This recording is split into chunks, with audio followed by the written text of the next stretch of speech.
So we've taken our student to the point where we can calculate averages, but at least we created some students who didn't have any grades to begin with, and we need to make some decisions about adding grades to them. One thing that is worth noting here is that I made all of these arguments and I gave the grades default values of nil. I think it's actually most useful to make these arguments, but it's worth pointing out that they don't have to be. I could have structured the class like this instead. And then the question would become, should these be vals or vars? Okay, so you have to make a decision whether you want your data to be something that's passed in or whether it should be members declared inside of the class. What will help you make that decision is basically whether outside code can intelligently determine what the value should be. In this case, I can imagine some full application that would want to load students in from a file. If I'm going to load students in from a file, I probably want to be able to set their quiz, assignment, and test values to start with, and so it makes sense to have them be arguments. If I wasn't going to do that though, putting them inside the class would be a perfectly reasonable thing to do. I'm going to go back to making them arguments. Okay. Now, this got rid of the var. We need to decide which of these should be. And this is a major design decision for us. Is our student mutable or immutable? Scala, being a functional language, often prefers things to be immutable. And it's worth looking at what that means. So I actually think I'm going to make a second student type here. I'm going to make a class for an immutable student, just to demonstrate what an immutable student class would look like. And to start off with, I'm going to make the immutable student look exactly like our current student. But the immutable student, all of these would be vals. In the mutable student over here, they can't be vals because the list is immutable, and if I make it a val, then I will always have the same quiz grades, in which case they should be vars. And you can see how Eclipse is telling me that it thinks I'm being a bad programmer by changing all those things to vars. In order to, why is Eclipse thinking that I'm being a bad programmer here? Well, the problem is that if I do this, then over here in gradebook, well, I could easily do something like this: s.tests equals nil.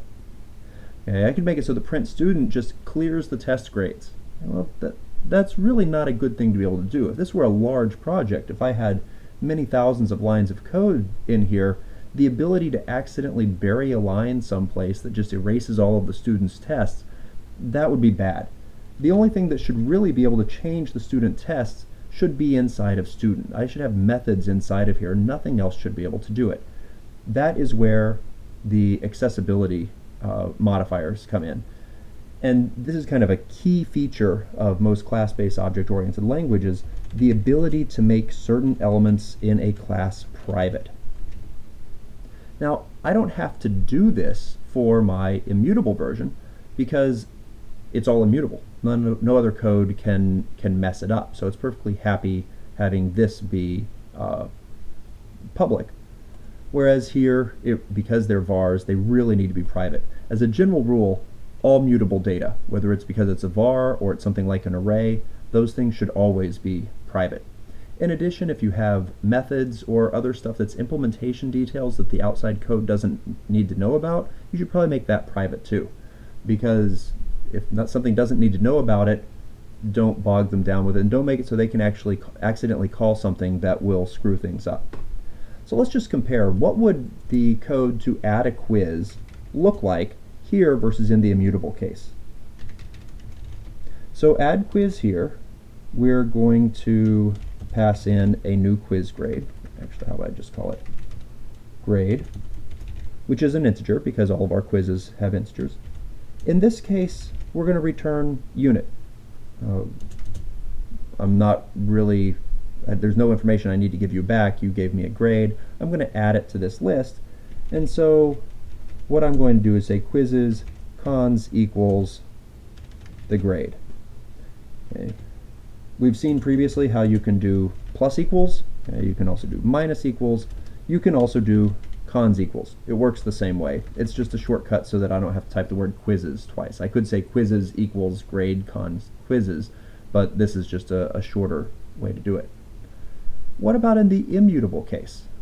And let's go and let's copy this method and see what Scala thinks about putting that here. Well, as you could probably guess, it's not happy. And because quizzes is now a val, we can't do an assignment to it. We can't change it. So how is this going to work instead? Well, because I can't change my immutable student, turns out that when I want to add a grade, what I do is I make a new immutable student. So instead of having this return unit, it is going to return an immutable student.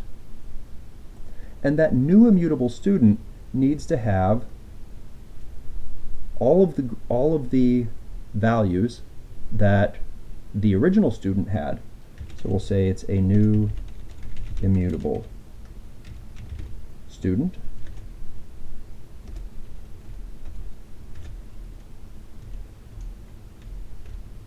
And it needs the same first name as this. It needs the same last name as this. The quizzes should actually be augmented with the current grade that was passed in, and then assignments and tests.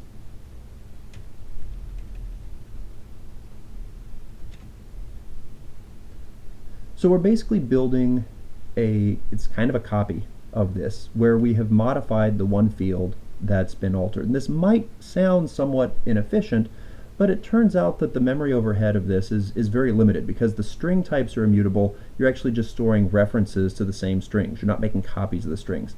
Because the lists are immutable, you're not making brand new lists for these, you're just referencing the other ones, and even consing onto the front of a list is an efficient thing to do. So this really isn't a bad way to set things up. In fact, it's kind of more the Scala way of doing things. There are some features, though, that I want to show that only make sense in the mutable version, and so we're going to continue writing code on the mutable and not work more on the immutable version. But you should know that the immutable version is a perfectly valid way of doing this, and in fact it's probably more of the standard Scala style would be to work with the immutable version of the student.